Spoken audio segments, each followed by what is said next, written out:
Sulawesi Tengah merupakan salah satu daerah di Indonesia yang memiliki potensi berbagai jenis ancaman bencana. Baik itu bencana alam maupun non-alam yang dilatar belakangi oleh kondisi geografis, hidrologis, geologis, maupun bencana sosial.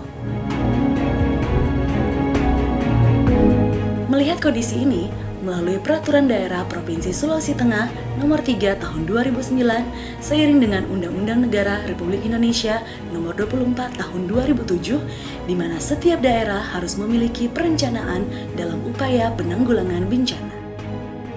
Badan Penanggulangan Bencana Daerah Provinsi Sulawesi Tengah pun dibentuk sebagai institusi yang menangani berbagai persoalan kebencanaan di wilayah Provinsi Sulawesi Tengah.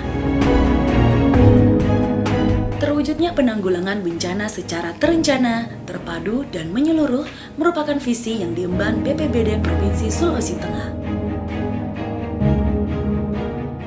Sebagaimana kita ketahui bahwa Sulawesi Tengah terdiri dari 12 kabupaten dan 1 kota.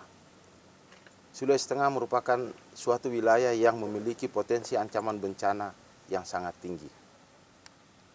Bukan hanya potensi bencana yang disebabkan oleh faktor alam, tetapi juga berpotensi terhadap bencana sosial. Olehnya itu hampir semua jenis potensi bencana ada di wilayah ini. Kemudian salah satu ancaman bencana yang paling potensial terjadi di Sulawesi Tengah adalah ancaman bencana gempa bumi. Hal ini juga tentunya tidak terlepas dari adanya sesar patahan Palu Koro yang membentang dari Selat Makassar di bagian barat daya, melewati wilayah Kabupaten Donggala, masuk ke Teluk Palu, dan terus berujung atau berakhir di Teluk Bone. Sesar Palu Koro ini adalah salah satu sesar yang sangat aktif di Indonesia. Sesar Palu Koro ini sebenarnya nama awalnya adalah Sesar Sarasinga, yang ditemukan oleh orang Belanda, di kemudian hari berubah nama menjadi Sesar Palu Koro.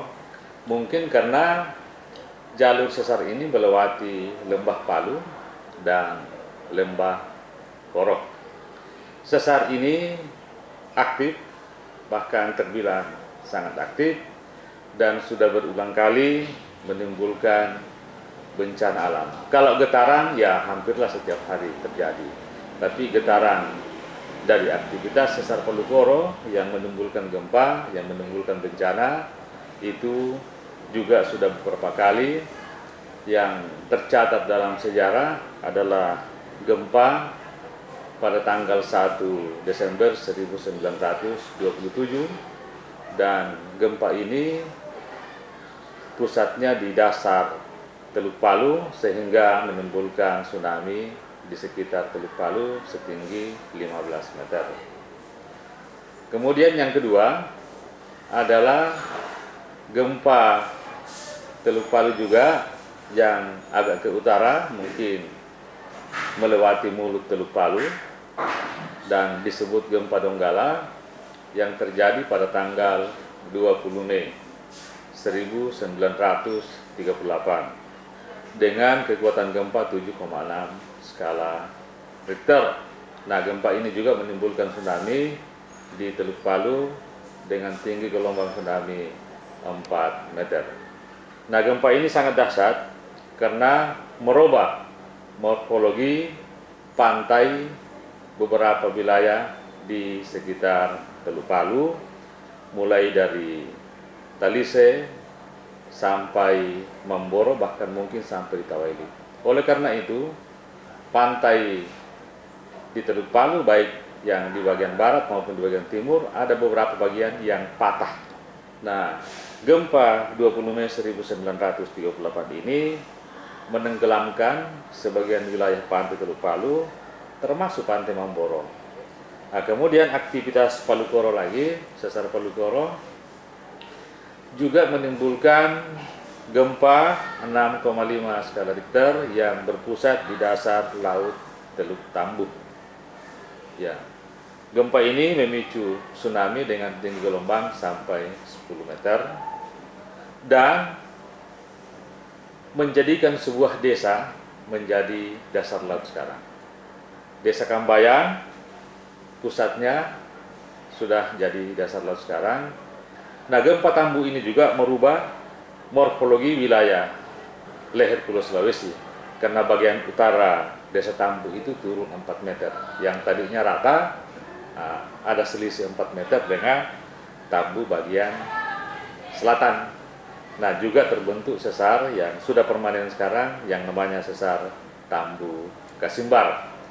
Kemudian aktivitasnya lagi, sesar Palu Koro ini adalah gempa 6,5 skala Richter yang terjadi pada tanggal 1 Januari 1996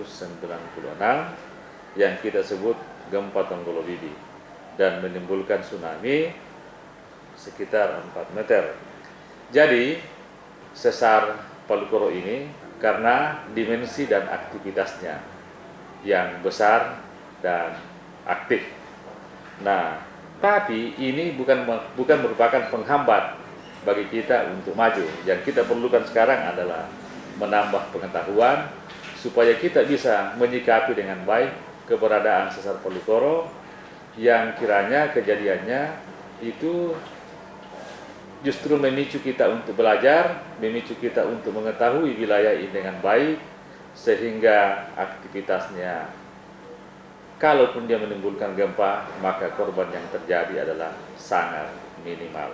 Kalau bisa, tidak ada korban sama sekali. Karena tingginya bencana tersebut dan peraturan perundang-undangan di negara kita mengamanatkan berbagai upaya untuk penanggulangan bencana secara terencana, terpadu dan menyeluruh. Baik sebelum terjadi bencana, sedang terjadi bencana maupun pasca terjadi bencana.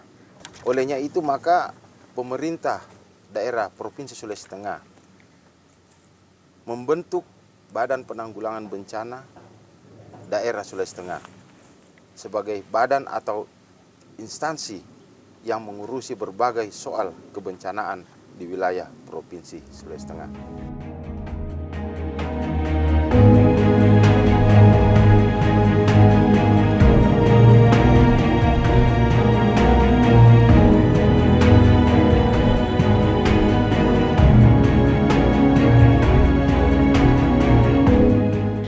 Pencapaiannya, digagaslah berbagai program kegiatan, baik program di tahap pencegahan, saat penanganan darurat, maupun di tahap rehabilitasi dan rekonstruksi yang diimplementasikan melalui kerja bidang-bidang yang ada di dalamnya. Bidang 1. Pencegahan dan kesiapsiagaan. Di bidang ini, beberapa program kegiatan menyangkut pencegahan dan kesiapsiagaan antara lain program pencegahan dini dan penanggulangan korban bencana, di mana dalam kegiatannya dilaksanakan sosialisasi pencegahan dan penyebarluasan informasi di daerah rawan bencana, serta kegiatan rapat koordinasi pengurangan risiko bencana atau PRB. Program pencegahan dan penanggulangan korban bencana yang diimplementasikan melalui kegiatan koordinasi pencegahan dan pengendalian risiko bencana alam dan sosial, serta pelatihan manajemen dan analisis risiko bencana. Bidang 2, kedaruratan dan logistik.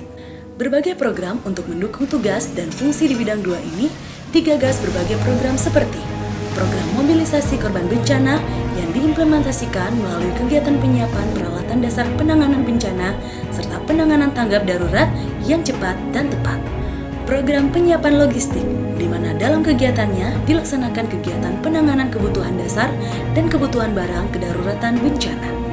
Program penanganan bencana dan kejadian luar biasa, serta kegiatan fasilitasi peningkatan kapasitas pelaksanaan penanganan darurat bencana yang berbasis masyarakat, serta program tanggap darurat dan pengelolaan pemberian bantuan darurat kemanusiaan di daerah terkena bencana. Sementara di sini untuk mengungsi, sementara yang di sana biar segera bisa ke sini. Untuk yang sakit, silakan nanti berobat. Bidang 3, rehabilitasi dan rekonstruksi. Di bidang ini juga digagas berbagai program kegiatan sebagai tugas pokok dan fungsinya seperti program rekonstruksi wilayah pasca bencana dengan melaksanakan kegiatan survei wilayah rekonstruksi pasca bencana, Program rehabilitasi pasca bencana dilaksanakan melalui kegiatan rehabilitasi korban bencana, serta program monitoring dan evaluasi rehabilitasi dan rekonstruksi pasca bencana dengan melaksanakan pengkajian kebutuhan pasca bencana terjadi.